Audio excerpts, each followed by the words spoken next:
خبر شامل کریں گے ENN نیوز نمائندہ چودھری ہارون کی۔ شہر اقتدار کی مثالی پولیس چوروں ڈاکوؤں کو لگام ڈالنے میں بری طرح ناکام۔ تھانہ سہالہ کی حدود میں ڈکیتی کی واردات۔ 3 نامعلوم موٹر سائیکل سواروں نے نماز پڑھ کر واپس آنے والے گلگت کے شہری کو ساتھیوں سمیت گن پوائنٹ پر لوٹ لیا۔ ڈاکوؤں نے لوٹنے کے بعد فائرنگ کر دی، جس کے نتیجے میں گلگت سے تعلق رکھنے والے 22 سالہ ظہیر اللہ جاں بحق۔ 15 پر کال کرنے کے باوجود پولیس موقع پر نہیں پہنچ سکی۔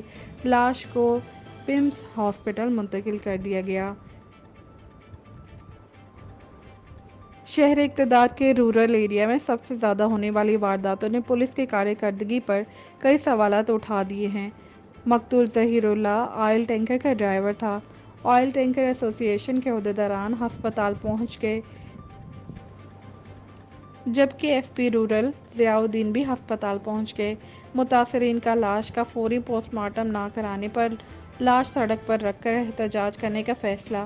پولیس نے اگر 24 گھنٹوں کے اندر ملزمان کو گرفتار نہیں کیا تو لاش کو سڑک پر رکھ کر آئل ٹینکر ایسوسی ایشن احتجاج کریں گے۔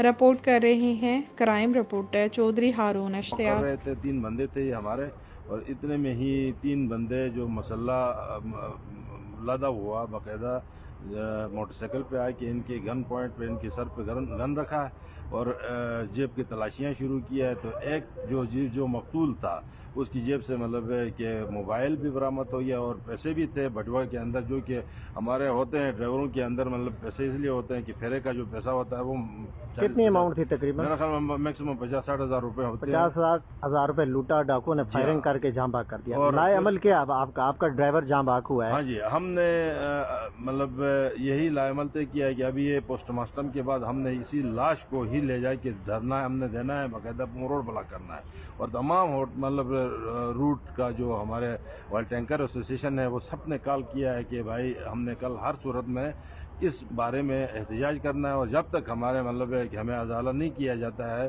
تو ہم اس کال کو واپس کس کے خلاف احتجاج کریں گے؟ گورنمنٹ کے خلاف، پولیس کے خلاف۔ ہمیں مطلب ہے کہ ہمیں ہمارا ملزم